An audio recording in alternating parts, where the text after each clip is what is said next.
I'm finally at a place where I can talk about what I watched in 2022. Most of what I watch is a lot of TV. Watch a lot of television, whether that be streaming or network. Most of my main two genres that I watch, very different, but I watch a lot of drama and crime procedurals. And then on the flip side of that, I watch a lot of teen dramas. A lot of teen shows, teen angst. Love that, can't get enough of that stuff. I'll probably be watching teen dramas until I'm 70 years old, and I will not be ashamed of it.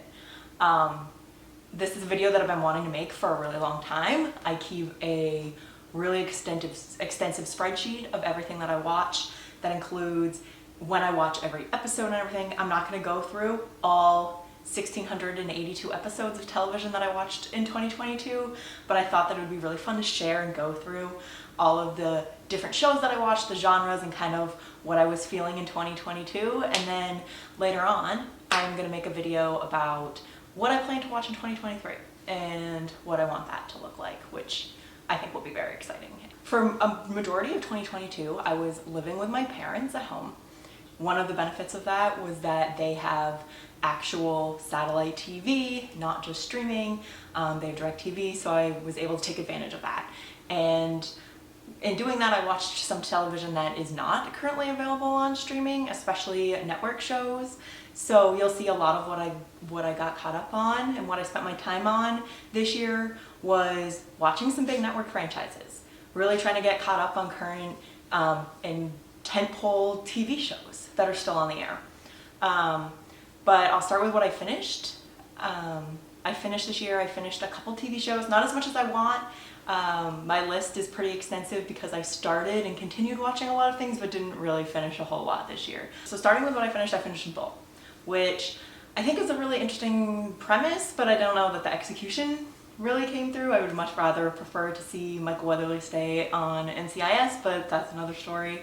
I also finished with the wrap-ups of Legacies and Roswell, New Mexico on the CW. I finished those shows when their final seasons aired. I also finished the third season and watched the movie in the fourth and final season of Veronica Mars, which was a show that I really loved.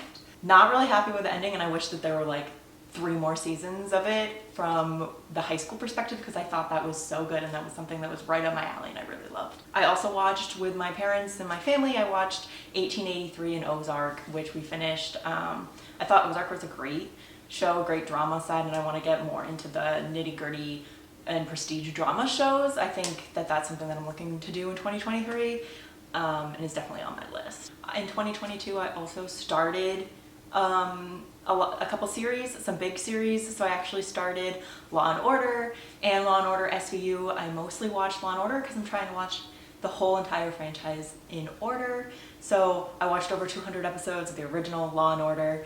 I think I'm in the 13th season now.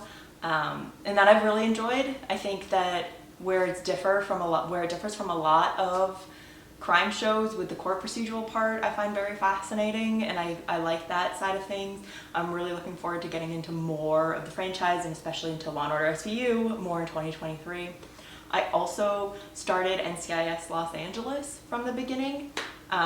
So Law & Order and NCIS Los Angeles are actually very interesting where that all of the beginning seasons are not on streaming, so that was something that I wanted to do while I had access to regular TV.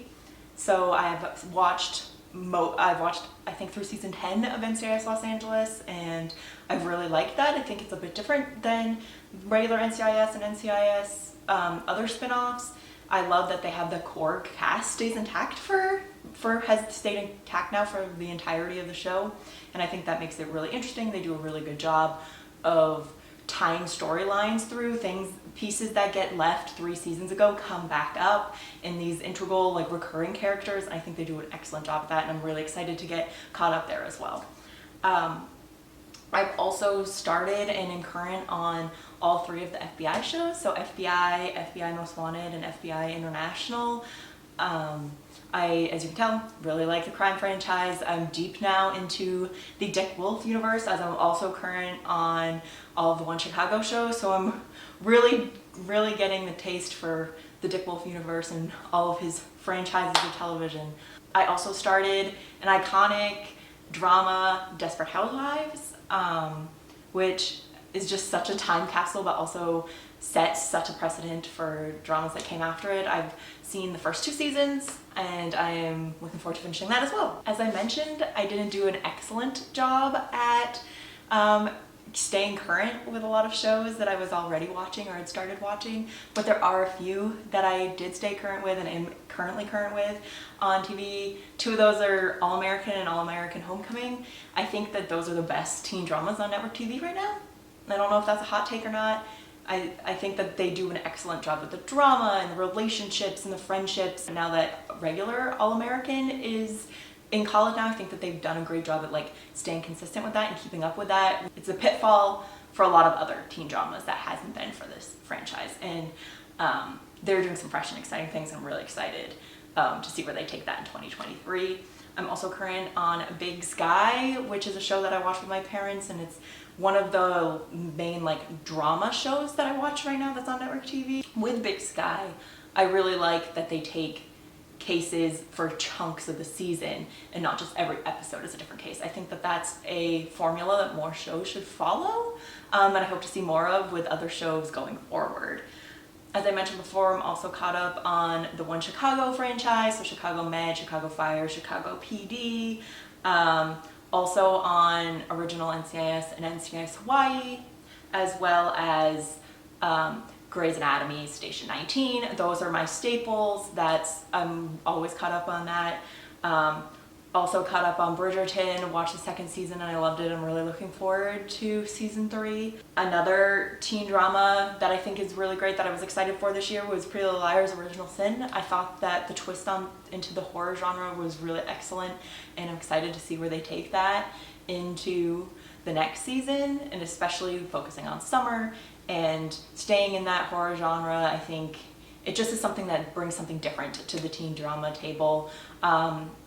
I was really disappointed to see that they announced the final season of Nancy Drew on the CW, because that's another teen drama that I was really loving and I'm still loving and am looking forward to bittersweetly. Now we get to the portion of my laundry list of shows that I need to catch up on, which has gotten pretty extensive. I'm going to start with the shows that I really want to finish in 2023. So these are series that have already completed its run that I just need to finish.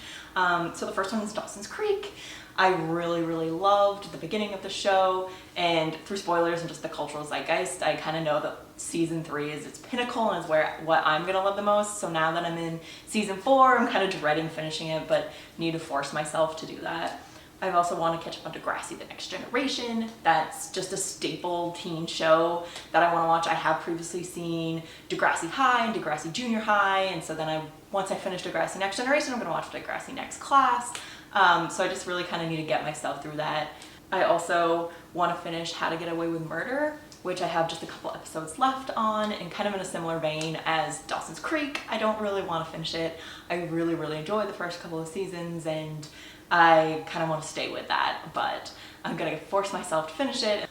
Besides current crime dramas and procedurals, I've also started watching some of the back catalogs. So I've been watching Murder, She Wrote. I'm in the 3rd season of that, and so I really want to watch more of that and finish that up. Earlier I mentioned that I kind of watch 2 genres of shows, and I guess that's a lie. I mean, I watch a lot of dramas, crime procedurals, and also teen dramas, but I also really love, and there's a special place in my heart for soap operas. I've been watching The Young and the Restless since I was in like 4th grade.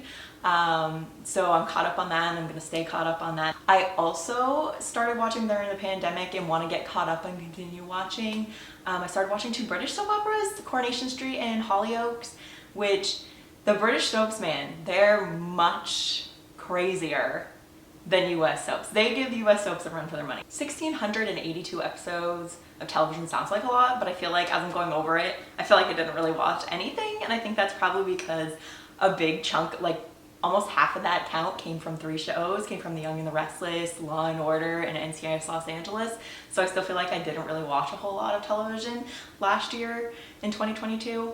I was loving the crime dramas and procedurals this year. I think that what they've really done in recent years with injecting a lot more of the personal side into crime dramas has been really interesting. I really think that captures the audience and really gets people involved and interested in relationships and the backstories of characters. And I think that in NCIS Los Angeles and in the FBI's and in Chicago PD and regular flagship NCIS and NCIS Hawaii, they've done a great job of interjecting some new life into the criminal procedure genre. I would say that if anything defined my year in TV in 2022, it is the crime procedural, right? I started and got caught up on a lot of shows and a lot of franchises that I mentioned before. I'm definitely looking forward to, in 2023, cutting my teeth on some other things and really expanding what I watch and the content that I watch and consume in 2023. I will definitely have more videos on that coming up. I have a lot of excited things planned, and I hope you subscribe and like this video and join me back for more. You can follow me on Twitter at LeonzaReadsTV, and hopefully I'll have an Instagram coming soon as well, so that will also be at LeonzaReadsTV. I'd love to hear from you, any feedback or recommendations of things to watch, or what you thought about things and what you wanted to watch. I'd love to hear that too. Thank you so much.